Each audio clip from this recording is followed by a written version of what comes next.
So guys, for today's video ay kakain tayo ngayon ng lumboy. Ewan ko kung anong tawag sa inyo yun, pero dito sa amin ang tawag niyan ay lumboy. Niramihan ko na nga ng kinuha ko kasi napakasarap. Baka bibitinin ko pa no. Kasi pangilan na akong kumuha dito. Kasi sa sobrang sarap niyan. Kung gusto nyo, punta kayo dito, kuhanan ko kayo. Charot. Nakikita nyo ba yun? Yung parang bilog-bilog na, hindi ko alam kung ano pangalan yun. Charot, alam ko pangalan nun, Miracle Fruits. Ayun o, tignan nyo. Natikman ko ngayong niluto ni nanay ko na ganyan.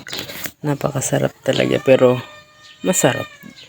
Ayaw ko ngang inumin. Parang coke yung kulay niya. Dahil 9K followers na tayo sa Facebook. Kaya kakain tayo ng lumboy.